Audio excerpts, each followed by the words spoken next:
Andy, thank you for taking some time to sit down and chat. Obviously looking forward to learning a bit more about you, how your business works. Been affiliate of ours for about a year now, and you've done some great business with us. And obviously your business has expanded over the time. So look, really keen to hear, what was it that first interested you about trading, and what sparked your interest there when you were younger? Yeah, absolutely. So yeah, I've fortunately been able to partner with AxiTrader for a while. We've had some really good trial runs. Some things have worked, some things haven't, but I think overall it's been pretty good, smooth sailing. Yeah, and so to answer your first question, when it comes to trading, I've been trading and investing in the markets probably since my high school years. I'm 23 right now, so I've been doing this for, 5 or so years. My dad was a big stock investor. He still is. And that's kind of what got me into the world of trading and investing, financial world, and slowly kind of converted over to Forex, which, is it's not as popular in the US as it is in other parts of the world. Like I feel like in Australia or in other parts of the world, you could mention Forex and most people know what it is or they've heard of it. When it comes to the US, people don't even know what Forex is. So I was much like that. I had heard of the stock market because that's really big here. And, Forex was just this kind of interesting thing. So I slowly meandered over to the Forex world purely because I liked MetaTrader 4. It's kind of a weird transition, but I liked the platform. There's a lot of capabilities there. And kind of just fell in love with the ability to program and build software within MetaTrader 4. I have a background in computer science, so spent a lot of time building my own little indicators and bots and things in MetaTrader 4 just on demo, playing around, and eventually decided to put some real money on it. And ever since, have just been kind of developing as a trader. Is there, any trading experiences that stand out to you? I know probably the start of this year is one that's going to maybe mark a lot of people's trading experiences. Is there, a couple trades that you've placed that you stick out over the years? Yeah, so 2020 actually has been pretty wild across the board for my trading as well, I'm sure for most people. It's been a lot of volatility across almost every market that I trade, which of course is visible on any chart right now. But I think there's been a lot of different lessons. It's kind of one of those things. You usually tend to remember your losses a lot more than your winners. We as humans do this weird thing where we fixate on the bad, which is like a terrible, terrible tendency. But nonetheless, it happens. And I can remember my losses a lot more than I can remember my wins. Is there a specific skill or something about that emotional strength that stands out to you that you've had to overcome over the years and that you really had to work on? Yeah, I think there's a lot. Like trading psychology, it's always this kind of weird topic. It's you're just trading. There's not that much need for the psychology of it. And it really is, it's like a personal thing. Like everybody has their own journey with psychology, but we all struggle with a lot of the same things. And look, you touched on your YouTube channel before and you've obviously built the business.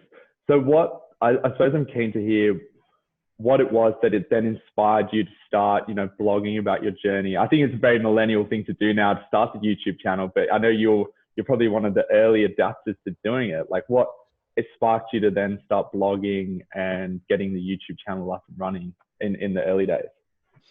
Yeah, my YouTube channel was how traders are always you should have a journal and you should keep a journal and you should be recording everything. Well, that to me, I'm just not, I don't like to read books. I mean, nothing against books. I don't, I'm too impatient again for reading books and for writing things, but I love being on camera. I really don't mind speaking or it's such an easier way for me to record my thoughts through camera than to write everything down. So my YouTube channel initially was just a way to share my thoughts.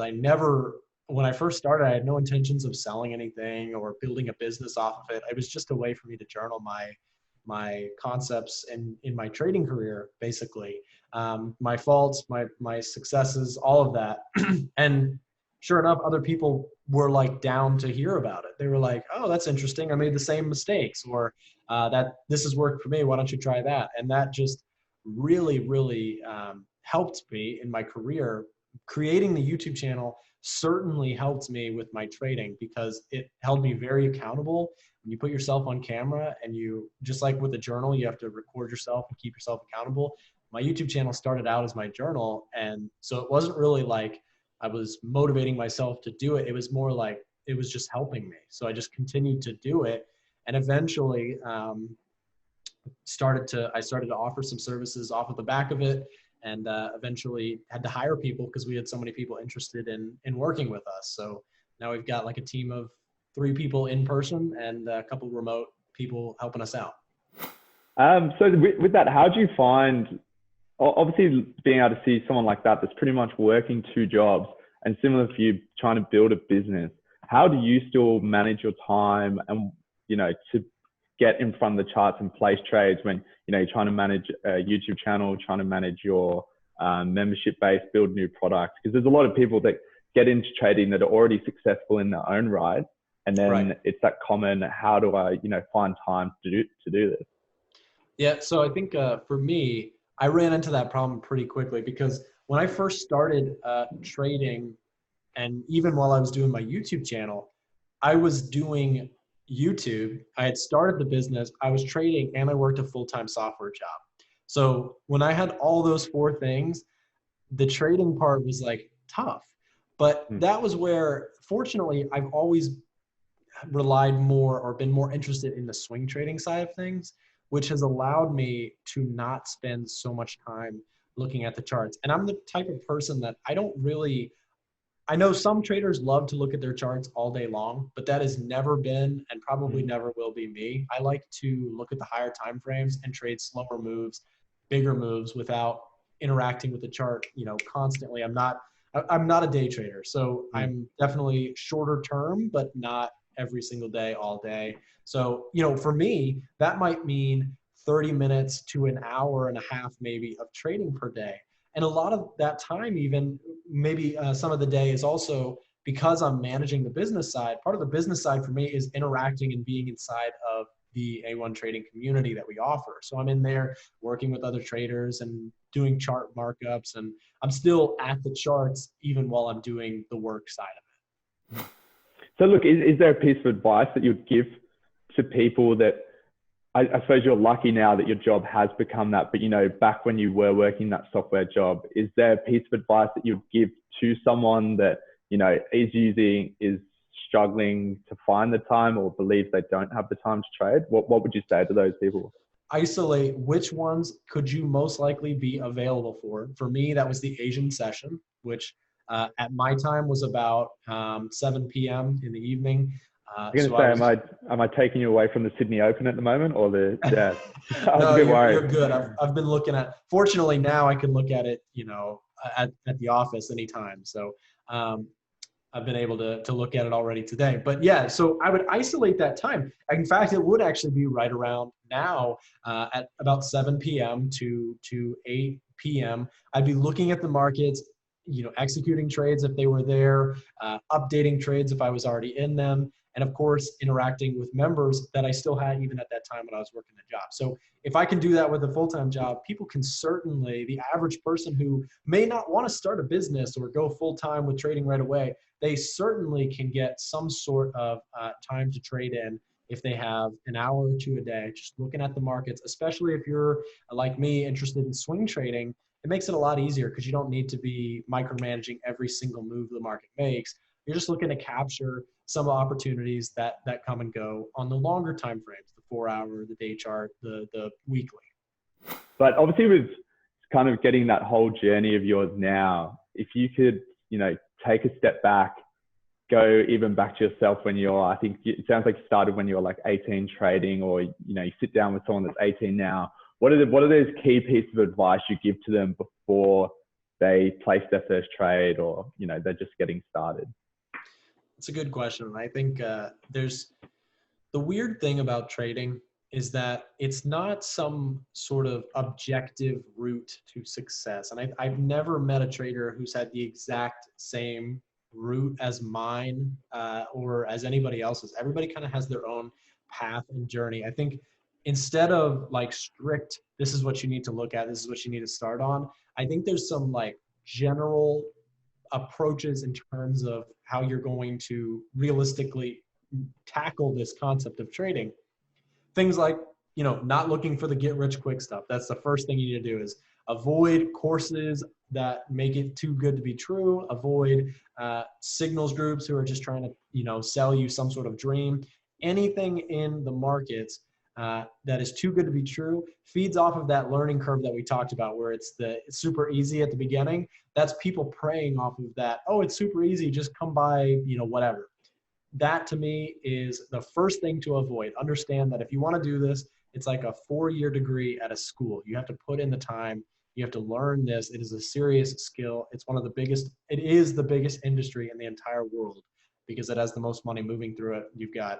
It's professional work. So if you understand that from the get-go, treat it like as if you were trying to go get a bachelor's degree somewhere. It's the same level of intensity and focus. And if you're still interested, after you try and scare them off with that, if they're still interested, then you start telling them, first thing you need to learn about is not the perfect entry or, all that. You probably do want to get familiar with like the basics, support and resistance, understanding trends, moving averages, the technical side, maybe some fundamentals. But a big thing also, I think that new traders definitely miss out on is understanding risk management, and that prioritizing protecting your capital is way more important than growing your capital, especially for new traders. Who are other people that were key figures? You've mentioned you don't read books, so that question now is what books you would recommend. But is there other podcasts that you recommend people that have helped you grow as well? And what are some of those resources that have helped you? Yeah, there's been a lot of different places that I've gotten motivation and help from. A lot of it, it's funny enough, a lot of it is listening to other industries. So business podcasts, psychology podcasts, watching other YouTubers in the space who talk about entrepreneurship or investing or all of this. It's not like I didn't just learn from one other person how to trade. It was really more of a mindset shift and understanding what it takes to be successful at anything, and then applying it to trading. And I think with that, I'm not sure if you've said to me, but as soon as I see someone successful, like I'm appreciative of them. I like to celebrate them, but it also makes me quite competitive that I want to, chase after them and be on their level or even potentially better. Oh yeah, no, there's a healthy level of that to all of us, I think. So definitely helpful there. Well, look, thank you very much for your time. Appreciate you sitting down with us. Is there anything that you would like to add before we jump off? No, I think that's been good, and I'm happy to be on. Thanks so much, Jack. We've been talking back and forth for a long time. I've been a happy partner with AxiTrader, and I know countless number of our members who have signed up with you guys have really enjoyed you guys as brokers. So thanks very much for having me on. Thank you. Hopefully, it just keeps growing. We've got some exciting things to come. Absolutely. All right, man. Thanks so much. Thanks, man. Bye.